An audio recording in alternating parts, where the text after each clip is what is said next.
Students, you all are familiar with the exam patterns. There is a main exam covering all the syllabus and a practical exam in which you have to cover a topic and implement a project file. Viva is also included in the practical exam. As far the guidelines is concerned, I have already given you the guideline that how you will prepare your project file and the name of the topics. Okay, so I am giving you the topic and subtopic. Okay, here you can see the topics and the subtopic for your main topic. Okay, so that on this basis you will make your project file. Okay, so first topic here are the mysteries behind the Mound of Dead, Mohenjo-daro. So here if we talk about Mohenjo-daro, okay, it is an Indus Valley site of Indus Valley civilization. It is a site of Indus Valley civilization. You know very well. And when we talk about the whole civilization is based on archaeological sources. So we will talk about the excavation and this archaeological evidences. Okay, then you will talk about the description about this. You will give description about this civilization. As you know, it is the largest site and you can put general information. You will briefly describe about the town planning, the citadel, the lower town, the house constructions and artifact. And then you will talk about the mysterious massacres of Mohenjo-daro. You have to give detailed information and you can take the help of your NCERT books. And then you will talk about the decline and decay of the civilizations. Okay, later you will add conclusions in which you will describe from the beginning to the end in a concise manner. You have to describe what are the mysteries behind the Mound of the Dead. So lots of sources, lots of information, pictures and maps are available. Now come to the second topics in depth to understand the spiritual archaeology in the subcontinent. So here again you can see you will clear the topic as you will do first you will do the introduction. Okay, and then you will discovery and excavation here also, because they are talking about the archaeological sources. So excavation, discovery, that you will link it with the spiritual or religious belief. So you will start from the ancient time period where you will talk about the Paleolithic age, the Harappa. Okay, as you can see that the mother goddess, the proto Shiva, the seals, the people somewhere they resembled with the religious practices and belief. And then Mauryan, post Mauryan and Gupta period, whatever information you get, you will write here. If we talk about the, we can take example of Mauryan Empire where you can see an inscriptions, pillars of the rock addict about the Dham. Dham, here they talk about the teaching of Buddha. Jainism and Buddhism, you can write about the mud, vihar, okay, and stup. The sculptures, you can see the monuments, the building, the temples, and later you can add the archaeological evidence of Bhakti and Sufi, the temple of South India. So you can cover major portion from this topic, and at last the conclusion of the topics. Then come to the third topic, Buddha part 2, enlightenment. So here you have to describe about, first you will give the early life description of Buddha, the early life, and then you will talk about the enlightenment, the nirvana, in which you have to describe about the belief of Buddha. Okay, the cycle of birth, life, death, and rebirth. And it means if we talk of nirvana, that is the breaking of that cycle of the birth, life, death, and rebirth.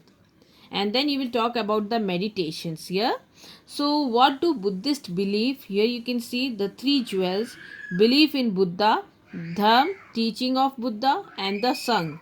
As for the Buddha teaching is concerned, okay, you can write the about the three sign of being dukh, okay, anik or anatta. So if you talk about dukh, it's nothing in perfect in life. You will mention that anik means everything changes form, and anatta, the karma can be good or bad, how the person live in this life. So you will talk about the four noble truth, dukh, dukh samudaya, nirodh, and the fourth truth is marg. So you will describe about this.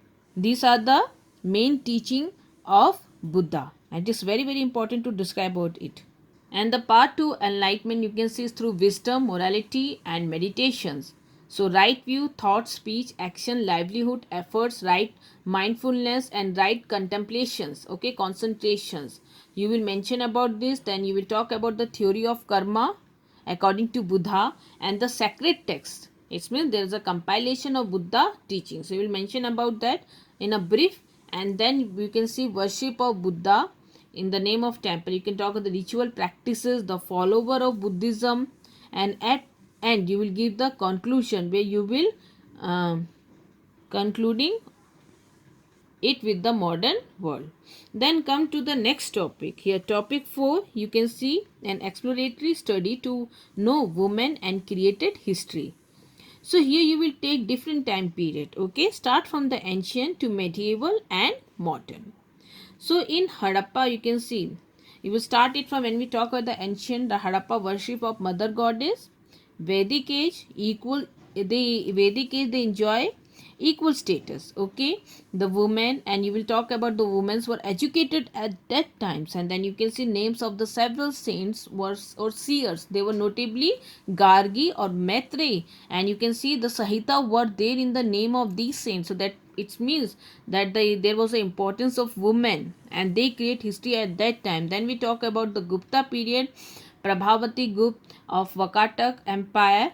Okay, she ruled and performed administrative duties. Then Satvahan Empire ruled in the name of mother, and then Queen Nanlika, okay, Kaktiya dynasty Rudrama Devi, and then we talk about the Muslim ruler Razia Sultan, okay. So, and the Indian rulers who fought against Muslim rules as Gond Rani and Durgavati, or you can see Padmavati. From the medieval period, and in the British rules and the war of 1857, the Rani Lakshmi Bai, and you can see some important social workers and social and religious reformer, you will write about them, and many more who fought for the freedom of India. You can add the portion of post independence 1947 to now till present, the achievement of women and those who created history, and with conclusion in praise of women or women empowerment. So you can add a good healthy quotations of the famous leaders about women. Then come to the next topic. Here topic 5th here is about Mahatma Gandhi, a legendary soul. So here you can see that you will first acknowledge the same pattern will be followed. Okay, so that is already mentioned. First you will give the first light descriptions of Mahatma Gandhi, in which you will write about the birth, the parents, schooling, marriage. Okay, and then we talk about the journey. Here journey we talk about the struggle in South Africa, and then his struggle to in India. You can see the Indian struggle, where you will talk about the ashram, the movements, the constructive work done by Gandhi, and then autobiography of Gandhiji, an experiment with truth, and then his principle about Satya Ahimsa, legacy of Gandhi, and later at the end conclusion. Come to the topic number 6. Okay, to reconstruct the history of Vijayanagar through the archaeology of Hampi. Okay, so here again sources, brief description of literary and archaeological sources, and you will talk about the department and institute or institutions that are involved in excavation, the name of the archaeology, and mention the year, है ना, in which it is excavated. And then we talk about the inscriptions. These are the sources, the monuments. Okay, and you can see very important archaeological sources, then fortification of the empire, especially the 7 line of fort described in detail, then canal systems, agriculture tract between the royal center and the urban core. The tract was serviced by an elaborated canal systems drawing water from Tungbhadra. Then you will see they choose Hampi as a capital. You will mention the temple, the Virupaks, the Vitthal temple, and other important temples of Hampi. And then you will describe the basic features of the temple, the gopuram and mandap. Okay, but you can see temple built by which dynasties, as we saw that different ruler had contributed to build and maintain the temple. And then you will talk about the distinct features of the temple, as we read about the chariot streets in Vitthal temple. And when we talk about the Indo-Islamic style, we saw in the gateway, in the fortification of the wall, of the wall, then very important, it is a national heritage, as well as UNESCO declared it as a heritage sites. So a report should be there in this topic. So at last conclusion, that all the fact need to be pieced together, and you have to explain that how these archaeological sources give a detailed study about the empire, the importance of Vijayanagar empire in history, okay, its growth, its development and decline of Vijayanagar empire. Now come to the another topic, that is the vision of unity behind the first war of independence. Okay, so in the introduction you will mention that how British came to India as a trader, and then their intervention in political affairs. They fought many wars, and at last the battle of Buxar they gained the political power and became the authority. So and then the people resist as they rebelled. So the British in 1857, okay, you can see that will be the introduction. Then come to the topic, the revolt of 1857. So why it is called the revolt of 1857? So you will talk about, it is called the first war of independence. So why it is called first war of independence? Then we'll talk about the patterns of the rebellion, how this mutinies begins. There are some shots of planning and coordination among the leaders. In revolt of 1857 you will mention the places in North India where this revolt took place in the same period by different leaders and groups. You can see here some way show the visions of the unity. So you will very briefly describe about the leaders. You will give a brief description about the leaders. So now we talk about the visions, okay?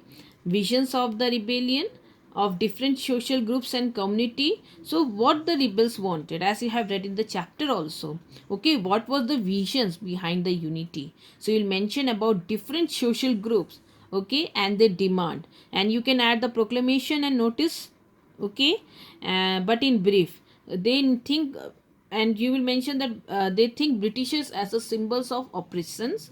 You will write about the whole scenario of the revolt of 1857, some rebellions, and they start as an autonomous body after the rebel. So you can see you will get so many incidents, as you can take the example of Surya Sen of Chatgaon, that you can write in the outcome of the revolt and repressions by the Britishers, and end with the conclusion where you will discuss the importance of the war, why it is called the first war of independence, how the revolt and the leaders became the inspiration for the national movement. Then come to the next topic, divine apostle of Guru Nanak Dev. So here also life description, early life about Guru Nanak Dev, his travel and journey to different places, his experiences, and then you talk about the Guru Nanak Tap and meditations, okay, teaching of Guru Nanak and his legacy. Then you will see the relevance of Guru Nanak teachings in the modern world, contribution to humanity, and his last day. These points you add in sequence, and you have to elaborate it these points, and you can take other sources from books and internet. Same with the Kabir teaching, okay, the Brahm Nirupan of Kabir, a journey to ultimate reality. So here also you'll give a brief sketch of Kabir and then the brief sketch of Brahm Nirupam, okay, in which you will talk about the Gyan Yoga and Kabir Yoga, spiritual knowledge and realization of spirituality, okay, teaching for God. Then teaching of Kabir you will take his idea and philosophy. Then you can add Dharam Das incident, okay, very important, where he asked question and Kabir satisfy his queries. So then comes the path of bhakti. You have read in Bhakti and movements, and then you can see antagonist of caste system and evils. His literary work which is related to the Brahm Nirupan, okay, and then you can see his influence on later Bhakti saints and society, and at last you will conclude it all with conclusion. Come to the topic 10, glimpse inside Mughal imperial household. So the you will first describe about the imperial household. You will write about the imperial household. You will mention about haram in which, And the ladies of the harem, their education, visit of physicians, everything, whoever ladies they were living in harem. And harem, you can see the employees, administration and security, the architecture of the play harem, and then you can see uh, the entertainment, and you can write the source of information earlier. Okay, here if we talk the source of information, where you are getting information about this. Okay, who are giving the information, you write about them, their charity, their cultural life, and you will end it with also conclusions. Come to the last topic here, the process behind the framing of the Indian constitutions. Okay, here introduction, and then you will write about the Indian demand for the Constituent Assembly and their meetings of the Constituent Assembly. Okay, you can see for framing the constitutions. So if we talk of the Constituent Assembly was constituted through indirect election, you will mention that. Okay, and this establishment of committee, different committee to keep resolutions. So we will talk about the committees here. Okay, as you can take the example of drafting committee, then you can see the debate on the Constituent Assembly, and later formation of the constitutions. And what was the vision for the constitution, here you will mention that also, and at last conclusion. So students, general guidelines or guidance it has provided to you in the PDF file to prepare your project file. So choices are there, and you have to decide the topic for your project work. The project should be presented in the folder, not in the plastic folders. The total length of the project is 20 to 25 pages. So project outline is given here. Okay, cover page, certificates, in which you will write the name, class and name of the topic under which you have covered your project under the guidance of which teacher. Okay, name of that teacher. Then acknowledgement here, that is the project writing is a section where you can write, acknowledge and show appreciation to everyone who has helped you in the project, the guidance, the support for completing your project work. Index, it's including the table of the content and page number. Don't write date or give any column for date.